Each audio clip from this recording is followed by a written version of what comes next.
Good afternoon. Sorry. All right. Good afternoon, ladies and gentlemen. We have St. Louis Cardinals starting pitcher tomorrow, Adam Wainwright. Please raise your hand when you have a question. We'll start. Jeff Jones.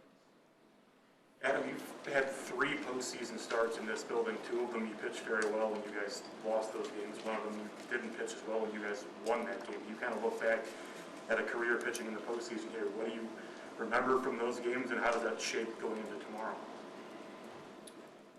Yeah, the funny thing about my postseason career is a lot of the good games I've pitched we didn't win, and my two biggest complete chokes, we won both of them. So that doesn't mean I'm going to go out tomorrow and do that on purpose.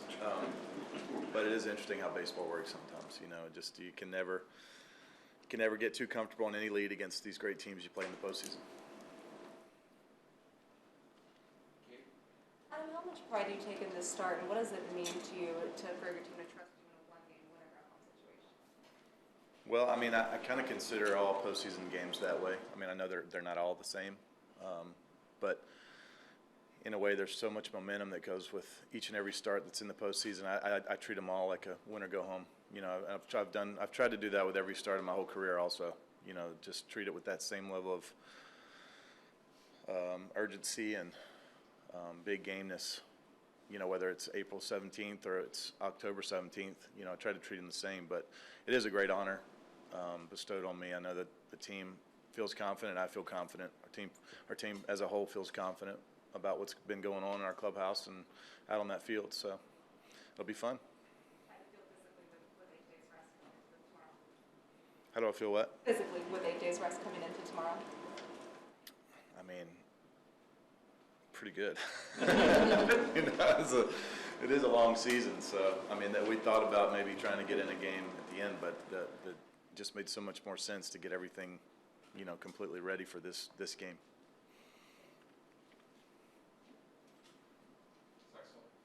Adam, the defense you have behind you, I mean, when a game like this has such little margin for error, can you just talk about the confidence you have in the guys behind you and you know, what we've seen throughout September and throughout the whole year with them? Yeah, I've been doing it all year. I trust them immensely. You know, the guys behind me, I don't think I've played on a team that's this talented on the defensive side of the ball. Our outfield is certainly the fastest that I've ever been a part of. It covers the most ground, good jumps, good reads, you know, diving plays all year long for me. We got Gold Glovers everywhere in the infield. I mean, our defense is special. I mean, there's just no way of, you know, getting around that. We have incredible defenders, and why would you not trust those guys? Hey Adam, congratulations on getting this far. Can you just talk about what you've learned over the course of the season about yourself, about this team, and are there any experiences that you may pull from your previous starts that may be able to help you for tomorrow? Well, I think more than anything, the last year and a half, the last 2 years, last 2 seasons, and really the last 2.5 seasons, it was a understanding finally of who I was as a pitcher, and it's kind of putting my ego behind me and just doing whatever it was necessary, whatever it took to win that game. The first half of 19, I tried to do a lot of different stuff, tried to pitch like a lot of different pitchers, tried to pitch up in the zone a lot and spray the ball around, and just wasn't, you know, who I was as a pitcher. I can do that, but it's not where I need to live. And then kind of understanding where my body has kind of took a turn, not for the worse, but just different than when I was a younger player. I never have thrown as hard as everyone thinks I threw. I've never been a fireballer, never been a blazer, never sitting 95 miles an hour, and this never has been me. You can check my average fastball from every year of my career, even when like 2007, my first year starting, was like pretty close to this year's average fastball actually. But the hardest I think I ever averaged on fastball in a year was 92, and that was in 2013. So I just never have been the fireballer. But taking that back even further and understanding that it's okay to not throw 100 miles an hour, because you know what, everybody else does anyways. So maybe me throwing softer is kind of an outlier. I'm not trying to throw it soft. It's just the way it comes out. I would love to throw the ball 100 miles an hour. It just doesn't happen. So I have to be comfortable with who I am in my own skin and go out and get the most out of my own ability. Yeah. Beth Harris, AP. You don't look your age. Do you feel it? Well, wait, before I thank you, are you saying I look older or young? No, I don't, actually. I felt way older than my age about 3 or 4 years ago. And now I feel, I think, significantly younger than my age. But, you know, in every other job place in America, I'm still a pretty young fellow. It's just in this job that I chose that I'm an old guy. So that's the way I kind of look at it. You know, I'm still a young man, you know, in the eyes of the rest of the world. And I think as soon as you start buying into the age thing, if you buy into the fact that you're old, then you are, you know. If you stop trying to do things like young folks do, sometimes you are. Now, I have to be smart about that sometimes. You know, I don't still try to touch the ceiling in the weight room every single day like I used to, and I don't try to jump over everything or whatever. But occasionally, you got to do that every now and then to push yourself and keep yourself young. So there's that fine line of staying young, but also staying smart, trying to balance that. What changed that 3 or 4 years ago when you said you were feeling way older? I changed my diet. I cut out for about a year and a couple of months. I cut out gluten and dairy and sugar and processed foods of all kinds. Changed my workout program, changed my conditioning program. Body felt drastically different pretty much right away. Adam, so much of your own story is overcoming adversity, whether it's guys, outfielders who started the injured list, or, you know, we were talking earlier about Tommy Edman who bounced back from a sophomore slump. When you look around that clubhouse, how do you see guys responding to failure being a huge part of your all's success, whether it's from the bullpen, even guys in the rotation? And how is that a strength entering a game like this? Yeah, well, you mentioned Tommy. I think he's a great case of exactly what I was talking about earlier. Tommy started out the year like the first half almost leading the entire major leagues in hits, you know, bunch of doubles, bunch of stolen bases, and then trying to lift the ball a little bit more. You know, we saw a guy try to drive it a little bit more and got out of his approach a little bit, I think. And then you saw him go back to what he was really good at and be great at that. And now a guy who can drive it every now and then, but is going to hit doubles, is going to hit singles, is going to get on base, going to steal bases. That's who he is as a player. There's nothing wrong with that. That's who he is. That's what makes him special. That's what makes him unique. Sometimes as players, when we try to play like other players, sometimes that doesn't work out. Sometimes it does. Sometimes you make adjustments. You learn from somebody else something that helps you. But sometimes it takes away from what you're great at. So he's just one instance. But I think you saw a bunch of young players trying to find out exactly who they were as players. And all big league players go through that. You know, whether you think you got it all figured out or not, you will go through those moments where you're trying to figure out exactly who you need to be. And not that you ever have it really figured out, but there are those times where you realize, okay, I got away from what my bread and butter was. Now I need to go back to that, and I can do other things in a small way, but this is who I am as a player. I think you saw a lot of guys in our clubhouse who sort of started getting down the right path of being able to do that successfully. You guys were optimistic about the kind of team you could be all season long. What did you learn about yourselves during that winning streak? You learn a little bit about maybe what was possible? Yeah, definitely. It was a fun time, you know, just guys, for the first time, guys looking at each other going, I don't think like we're going to ever lose another game again. You know, that was a great thing to hear several people say that. Like, it feels like we're going to win every day. And then I look at them and say, and that is what a winning club feels like when they show up to the park. That is what championship teams feel like. They feel like when they show up to the park, the preparation of work and all the stuff that they've done is going to prepare them, and they're going to win that game. That's the mojo they go into those games feeling like. And when you're on losing teams or teams who aren't really sure about their identity or their success potentially, they come to the park wondering what that's going to look like. Are we going to win today? What's going to happen when this guy takes the mound, rather than, well, we're going to find a way to win.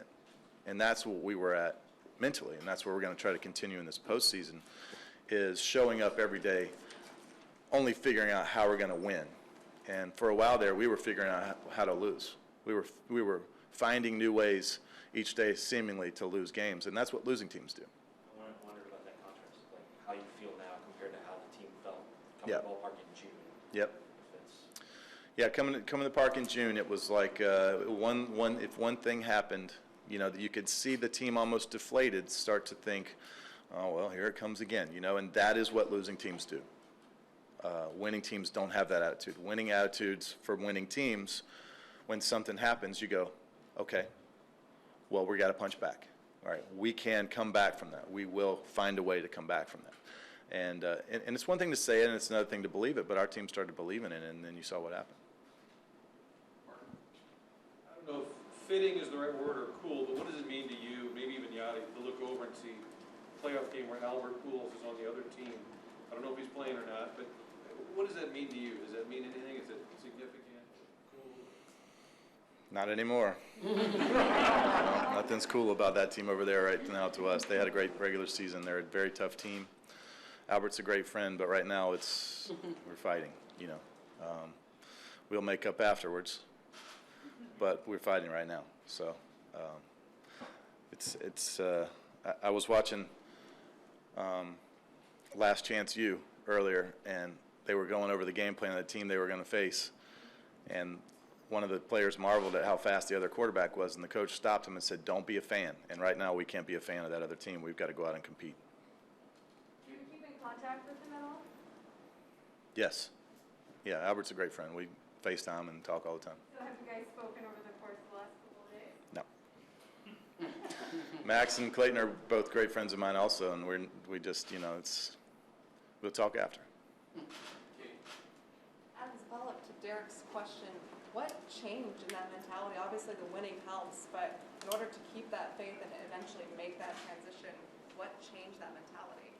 I don't know. I think you saw a couple things play into that. I think I've said this a few times already, but I think getting in O'Neal into the three-hole was a real empowerer of our lineup. It empowered Goldie and empowered Nolan, and then getting Dylan in that 5 spot and having some people behind there that were successfully driving those guys in occasionally, taking tough at bats. You know, those guys in the middle of the lineup, they really got going. I mean, we got 3 guys in a row, almost 4 that have OPS is over 800. Just that's tough. That's tough on a pitcher. And I've said all along, the championship teams, they have at least 3 guys in their lineup. You know, you can game plan as a pitcher. You can game plan around 2 guys. 3 guys makes it real tough because now you got lots of things that can happen. And runners, extra base hits and crooked numbers and innings in the postseason is what beats you. And so when you get a lineup like that with 3 or 4, this lineup over here has 4 or 5 guys in the middle of the lineup that, you know, they can beat you on any swing. So it makes it tougher on a pitcher. Hey, Maria Castro with DOP Los Angeles. Obviously, you talk about a little bit, the two teams have a lot of history between each other. But do you feel like this is like the more intense game? It's going to be very wild. Yeah, 1 games are tough, man. It's because you play a whole season to get into the postseason, and this is the postseason, but it's anything can happen in 1 game. So we've been a part of a couple of wild card games, and it is a harsh atmosphere out there. You know, there's a lot on the line. Winner take all games are just as fun as it gets, right? I mean, like as a player, as a competitor, it just, you know, I always talk about the big moments. You know, when you were as a kid, it was never, you know, game 17 against the worst team in the league. It's all what you're going over in your mind in the backyard is always bottom of the 9th, bases loaded. You know, game 7. It's always that deciding game. So it just doesn't get more fun. You know, we would have liked to have won our division. And not have to do that, but here we are, so we're glad to be here. Max had some success against you guys a few weeks ago in St. Louis. You had some success against them in St. Louis. Do you glean anything from that start? Do you adjust your approach, your game plan? Sounds like a scouting report to me, doesn't it? But does that affect what you do tomorrow in any way? Can't tell you that. I won't tell you that. I mean, it's like a ridiculous thing for me to try to even answer that question. Those guys over there, they listen to these things, you know, and I'm just going to throw fastballs right down the middle.